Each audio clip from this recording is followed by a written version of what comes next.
Bismillahirrahmanirrahim. Assalamualaikum warahmatullahi wabarakatuh. Waalaikumsalam warahmatullahi wabarakatuh. Alhamdulillah wassalatu wassalamu ala Rasulillah wa alihi wa sahbihi wa man tabi'ahum bi ihsan ila yaumil amma ba'du. Peserta sekalian, rahimani wa rahimakumullah.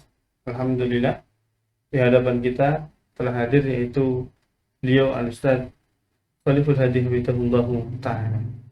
Bagaimana kabarnya Ustaz? Alhamdulillah khair insyaallah. Alhamdulillah Ustaz ya. Perlu diketahui bersama para peserta, ini adalah program pembuka daripada kelas kita.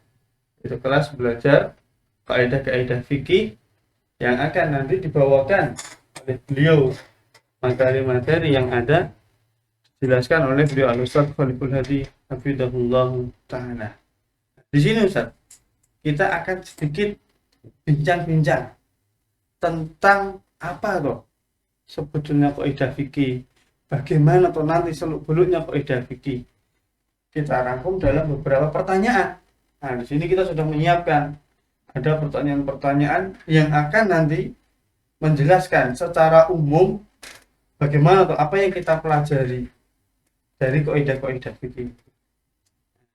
Izin bertanya Ustaz dengan pertanyaan yang pertama, yaitu kenapa mempelajari kaidah-kaidah fikih itu sangat penting. Monggo. Alhamdulillah wassalatu wassalamu ala Rasulillah wa ala alihi wa sahbihi wa mawala amma ba'd. Berkaitan dengan pertanyaan tadi, sebenarnya Al-Imam Ibnu Sa'di rahimahullah ta'ala di Qawaid Fiqhiyah juga menyinggung pentingnya belajar Qawaid Fiqhiyah di bait yang beliau mengatakan fatartaqi fil ilmi khairan murtaqa wa taqtafi subulal ladzi qad wufiqa. Jadi kenapa sih kita itu harus belajar Qawaid Fiqhiyah? Karena dengan belajar Qawaid Fiqhiyah itu bisa mengembangkan ilmu seseorang. Kalau ilmu itu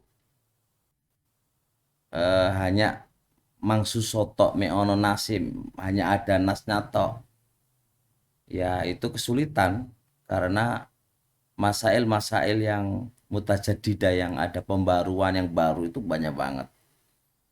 Nah, dengan kita mempelajari qawaid itu, ya semua cakupannya itu, masail-masailnya, afrod-afrodnya itu bisa terangkum di sebuah kaidah, sehingga dengan itu bahasanya itu apa, menjadikan Anda itu naik di keilmuan. Gampangnya sekarang gini, kalau ditanya apa hukum makan durian gitu kan, mana ada durian itu di zamannya Nabi, kan nggak ada. Tapi kita bisa menjawab masalah tadi ya dengan kaidah fikih. Kaidah fikihnya apa? Misal contoh, akan diterapkan al aslu fil asya itu ibaha. Kaidah asal di dalam segala sesuatunya, urusan dunia itu kan boleh. Berarti makan durian adalah boleh. Kan? Jadi bisa mencerdaskan masail-masail yang baru, kayak kaidah asal terkait dengan apa namanya, jual beli pakai pakai apa, pakai GoPay kayak, atau aturan mainnya Gojek atau apa itu kan masalah-masalah yang baru kontemporer yang ada di masa sekarang tuh. Nah, itu gimana caranya bisa menjawab dengan qawaid fikih ya. Jadi kaidah fikih itu bisa mencerdaskan, menaikkan keilmuan orang itu tinggi banget gitu kan. Ini satu. Orang kalau nggak belajar kaidah fikih gimana cara jawabnya? Allah taala alam. Karena dia hanya ngafal di furuk saja, ngapal tok, ngapal di cabang. Kalau di luar hafalannya dia nggak bisa jawab. Tapi kalau belajar qawaid fikih, satu kaidah aja dia bisa bisa menjelaskan, bisa menjawab semua problematika yang baru-baru ini bisa kejawab. Itulah mencerdaskan, atau bahasa meluaskan, menaikkan keilmuan seorang penuntut ilmu. Yang kedua, di antara manfaatnya adalah orang-orang terdahulu, ulama-ulama kita sebelumnya, itu yang mereka qad ufiku, dikasih taufik oleh Allah dalam memahami agama ini, dasar mereka belajar adalah qawaid fikih. Nah, kita itu yang ngikut aja ke mereka. Ngikut mereka, namanya ngikut orang yang sudah mendapatkan taufik ya gampang lah. Pasti diberkahi, pasti sukses karena ngikuti orang sukses, harapannya akan jadi sukses. Tapi kalau nggak ngikuti orang nggak sukses ya harapannya nggak jadi sukses lah. Jadi itu dua poin Al-Imam Sa'di menyebutkan apa? Betapa pentingnya belajar qawaid. Yang nomor 3, sebenarnya kalau kita mau belajar qawaid itu justru itu menggampangkan masalah. Karena dengan satu kaidah Anda paham dengan baik, 1000 masalah pun bisa terselesaikan di dalam satu kaidah tadi. Anda nggak perlu ngapal 1000 masalah. Masalah 1, 2, 3, 4 capek. Siapa yang bisa menghafal 1000 masalah kan? Tapi dengan Anda menghafal satu kaidah, maka satu kaidah itu bisa menjawab 1000 masalah. Jadi memudahkan kita untuk mempelajari agama kan begitu. Itu yang nomor 4, pentingnya kita belajar qawaid itu ya, dengan kita belajar qawaid itu kita akan mengetahui asror, rahasia dan hikmah dan keindahan syariat kita.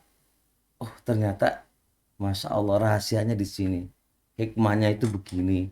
Itu dengan belajar qawaid fikih. Beda dengan orang yang tidak belajar qawaid fikih, nggak tahu apa-apa. Bahkan maqasidus, tujuannya syariat pun dia nggak akan paham, nggak akan. Contoh, dari sekian macam, kenapa sih kalau orang itu kalau nggak bisa dengan duduk boleh dengan, nggak bisa dengan berdiri dengan duduk ketika sholat, nggak bisa dengan air boleh tayamum, kalau sakit boleh nggak puasa. Ini kan apa rahasianya ini? Apa hikmah di balik itu kan apa? Nah, itu kita belajar kaidah fikih. Oh, ternyata tujuan syariat itu taisir, memudahkan umat, menggampangkan hamba. Taisir umat, menggampangkan hamba. Sehingga dengan ini kita tahu maqasidus syariat. Tujuan syariat dalam melarang, memerintah kan ada semuanya itu. Kenapa Allah melarang, kenapa Allah memerintah, kenapa Allah ngasih kemudahan? Semua itu ada dipelajari di qawaid fikih. Itulah cukup insya Allah sebagian daripada pentingnya belajar qawaid fikih. Insyaallah Ustaz ya. Ternyata kita temukan banyak masail-masail itu kita nggak perlu repot-repot Ustaz. Oh iya, nggak perlu repot-repot. Ngapalin semua itu ya capek. Mendingan satu kaidah aja. Contoh gampangannya kaidah gini. Ad-dinu mabniyun alal masalihi fi jalbiya wa daril qabaih. Agama ini dibangun di atas mendatangkan kebaikan dan menolak kejelekan. Di sini kita bisa ambil ternyata perintahnya syariat, larangannya syariat itu pasti mengandung apa? Pasti mendatangkan kebaikan dan pasti menolak kejelekan. Nah, sekarang gini. Sekarang kalau ditanya apa hukum main bola gitu kan. Kan nggak ada di zaman dulu main bola kan. Nah, dengan kita pakai kaidah ini kan bisa kejawab. Agama itu adalah mendatangkan maslahat dan menolak mafsadah. Tinggal aja dihukumi.